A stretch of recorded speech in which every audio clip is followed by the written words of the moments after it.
habeen wanaagsan daawadayaashan aan ku saaxiibnay janaalkana xanta wararka waxaad ku soo dhawaataan wararkii ugu dambeeyay aan ku eegno caawa xaaladda gobolka Hiiraan halkaas oo cabsi xooggan ay ka jirto lagana cabsi qabin halka ay ku dagaalamaan ciidamo daacad u ah gudoomiyaha hore gobolka Hiiraan dabageed iyo waliba gudoomiyaha cusub hadda gobolka loo soo magacaabay dhaqdhaqaaq ciidan iyo caawa halkaas ka jira maanta waxa uu dagaal xooggan ka dhacay duleedka magaalada Beledweyne halka la yiraahdo Kalabeer halkaas oo ah deegaan istiraatiiji ah Bontin oo yaalo gaadiidka lacag lagu qaado dagaalka halkaas ka dhacay maanta waxa ku dhintay taliyihii qaybta booliiska ee gobolkaasi Hiiraan gaar magaalada Beledweyne waxa sidoo kale ku dhaawacmay taliye ku-xigeenka saraakiil waa ay dhinteen Ali Dhuux Mahad Alle waa taliyihii hore ciidanka booliiska ee magaalada Beledweyne ayaa caawa janaalkeena ee xanta wararka qadka telefoonka oo kula xiriiray waxaan ka weydiinay caawa bal sida xaaladda Beledweyne ay tahay maanta dagaaladii ka dhacay Beledweyne ee sida ay ku dhacday taliyaha qaybta booliiska ciidamada ammaanka ay toogtaan iyo cabsida laga qabay ciidanka dabageed ay magaalada ay ku dagaalamaan inna lillahi wa inna ilayhi raaji'uun qolaalsan la socdo maanta Kalabeer waxa ka dhacay shilkaasi waxa ku geeriyooday taliyihii qaybta booliiska gobolka Hiiraan ee dowlad goboleedka Hirshabeelle waxa ku dhaawacmay taliye ku-xigeenkii saldhigga Beledweyne wax kale oo ka dhacay ma jiro awana wax dhibaato ah jiro mala xaaladdu waa iska xasiloon tahay waxay intaas dheerna insha Allah taliska booliisku markuu وليس كلاته باريس دميسو soo bandhigi doona insha Allah way marka sidee wax u dhaceen qaabka wax u dhacay dabcan hadda aad loo hadalaya ma ciidamo isdagaalay oo dabageedii ciidamo kala mise waa isku dhac kooban oo ciidamada dhexdooda sidee wax u dhaceen aniga ciidan dabageed iyo oo meel joogana ma aqaano ciidan meeshan cadow kala ma imaanin ciidamadii gobolka Hiiraan hay'adaha amniga ayay ahaayeen taliyaha qayb meeshana waxay ahayd fog control oo kastana ayaa ku yaalay ciidan booliis ah joogay ciidan kale tagay baa lagu yiri meesha taliyaha qaybtana wuxuu aaday sida aan ka warqabo kulay waxa meeshaas ka jira inuu ama wax iswaafaqsan ka soo dhigo inuu soo ogaado waxaa ka jira kadibna oo go'aan ka qaato ay ku cuslaadana oo dib u soo noqdo saasaan qiyaasaya nasiib darro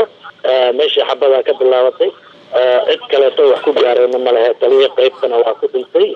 taliye ku-xigeenkii saldhigana sida ku sheegay waa ku dhaawacmay ka dambana waxay noqotay goor dambe ayay noqotay inaan meeshii wax ka dhaceen tagno oo ciidamadii ku kala gadoomin oo qaar joogaan haday rabaan inaan tagno waqtiga noo masaajid waa habeenay noqotay marista hadii ilaahay idmo mas'uuliyiin badan iyo sida uu u dhacay booliisku waa tagaya halkaas taliyay dhintayna ilaahay jannada geliyo waa joogaa wali lama aasino fanjaro ku jira taliye-ku-xigeenkii isbitaal uu joogaa qaabka ay u dhaceen inaan si xaqiiqa u ogaanana way naga dhiman tahay oo inaan meeshii tagno ma hadda anaga kama bixi karno qaabkaas ay baxashay ma dhaayno laakiin waxaan ku cadeynayaa inaan ciidan cadow ah oo hadii la isku rumayo la dhigi karo saakay cadow baa dilay la dhigi karo meel kale ka yimid ma jiraan waa ciidamada dawladda kaliya ayaa meeshii joogay qaladna waa ka dhex dhici karaa ciidanka dawladda cidda qaladkaas lehna waa dhimantahay in la soo saaro way marka taliyihii qaybta booliiska hadda la dilay muxuu halka ka doonaa isaga markii hore taliyaha qaybta booliiska waa taliyaha amniga gobolka meeshana ciidana joogay booliiska waxaan kugu sheegay ciidankii booliiska hadii ciidan kale meesha tagay oo shaqada ciidanka booliiska leeyahay ciidan kale oo dul tagay ciidamadii qarankana ay yihiin sida loo soo sheegay bal ciidankaas meesha tagay wuxuu yahay inuu ogaado asaguna meesha tago ayay qorshaha la sheegay aniga inta hadda la sheegay intaas ay waxay kala soo deeriyo soo baxa baaritaankii ka soo dhaxayso way marka ciidankan kale ee meesha tagay ayagu maxay ahaayeen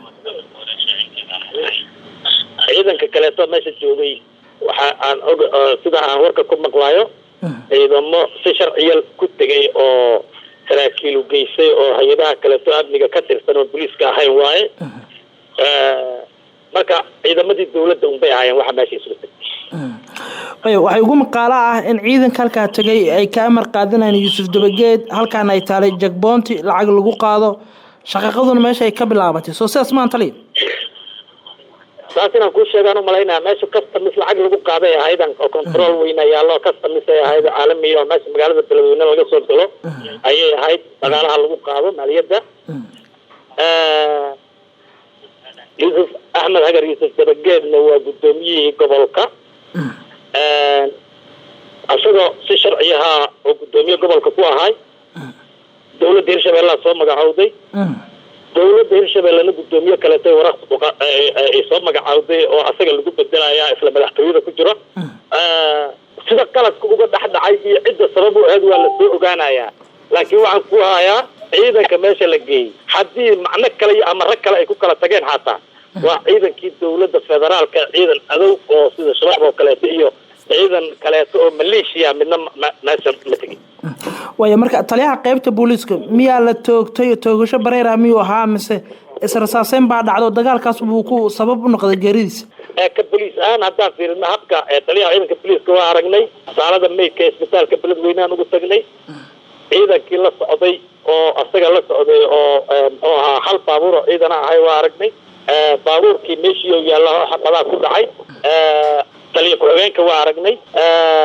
sida warku nagu soo gaaray taliyaha ciidanka booliiska wuxuu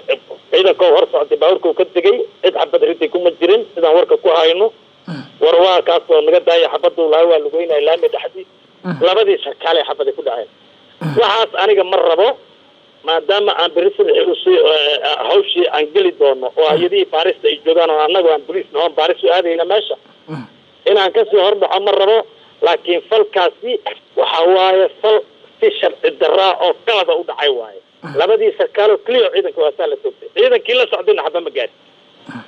way marka Paris inuu ka wadaan marka maxay tahay ilaa hadiiba macluumaadkii xogta aad haysaan maxay tahay wax kala aad baaraysan inaga hadda waxaan soo gaaray oo noo yimid waxa waaye meydna waa noo yimid dhaawacna waa noo yimid deen meydkiina meel ugu ogaanaa dhaawacina u daaweynaa ciidankiina u soo mustaaqiliyan ka shaqeynay waqtigaan ugu gaabtaan ku dhow Parisna waxa sharciya meesha wax ka dhaceen in la tago siday wax u dhaceen la hubsado marka waxa la yiri nin meel lagu dagaalay ka yimid warkiis lama rumaysan karo nin dhaawac hadduu ku yimaada la yiri adiga warkiisa boqolkiiba boqol ma qaadan kartid nidaam loo maraa jiro goobta falku ka dhacay iyo siday wax u dhaceen waxaan xaqiijin karnaa baabuurkii la wataa meesha yaalaan kuriyo socon waayey taliyihii iyo labadii taliyaha la dilay goobta goob oo ciidan jooga ah oo magaalo ah annaga ina markaan meesha tagno waxaan soo saari karnaa warbixin qaabkay wax u dhaceen oo cada baaritaankeena markuu dhamaystirno laakiin hadda aan nagu celcelinin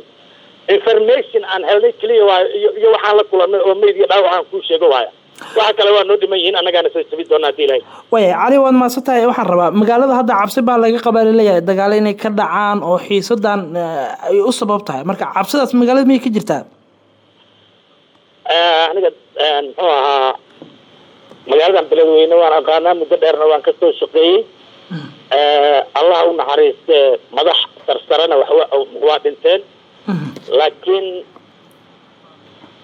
nidaam ayaa loo maraa wax kasta halkan ka dhacan nidaam ma loo maraa sharciya loo maraa dadku ay ku kalsoon yihiin nidaamka iyo dawladnimada iyo sharciga ay ku kalsoon yihiin haddii cadaalad wax lagu baaro oo sharciga la maro ayay rabaan ayay marka waxaan u malaynayaa cid walba natiijada soo baxtay sugaysaaye wax dhira oo magaalada ka dhacayaana ma jiro sidaan qiyaasayno aqoontaan u leenahay hadda sidaan magaalada ku aragno nidaam in la maro ayay tahay way ugu dambeyn marka garsoorkii ama xiraalintii Hirshabeelle waxay amartay in la soo qabto dabageed qudis waxa uu sheegay inuu difaacayo ciidamo badan oo asagu ku beela magaaladii ku sugan yihiin sidee ku dhici kartaa marka waxa soo dhan soo suurtagal ma in shaqaaqa ay ka dhalato magaalada rabshado ay wajahdo wallahi niyo anigu hadda xaradii ciidanka booliiska jooga hawshaan ku sheegay ayaan ku mashquulsanayn qof magaaladan ku haysa kara xoogna ma jiro qof sharci darro magaalada wuxuu rabo kula dhex samay karaana ma jirto. waddanka dawla ka jirto, ciidamo amniya jooga, maamul iyo dawlo wax waa isku qabsan karaan. haddii la isqabsadana waxa ka jawaabta dawladii, haddii ay dawladaasi muxuu ahaa xataa isqabsan waysana dawlad qaran oo dalku leeyahay. aniga kula hadlayo sarkaal dawladda federaalka ka tirsanana, ciidanka halka jooga waa dawladda federaalka. waxay ila tahay qofku uu asagu tabanayo sharci ha u maro, qofka wax laga tabanaana sharciga ha ku qanciyo. intaas wixii ka saa'ida qof ma suurtageli doonaan aan leh. gudaana daawadayaal halkaas ayaan kusoo gabagabaynaynaa wareysigii gaarka ah caawa la yeelanay taliyihii hore ciidanka booliiska magaalada Beledweyne Cali Dhuux Mahad Alle, kaasoo ka sheekeynaya xaaladda magaalada, cabsida laga qabay marka magaaladu dagaal ay ka dhacaan. daawada haddaad ku cusubtaa janaalkeena ee xanta wararka, subscribe dheh, gambaleelkana fura, qaybta hoose commentiga nagula wadaag. daawada waxaa naga xasuusinaa wax walba oo ku saabsan xaaladda Hiiraan, xiisada halkaasi ka jirta iyo wareysiyo ku saabsanba inaan idiin soo gudbin doono.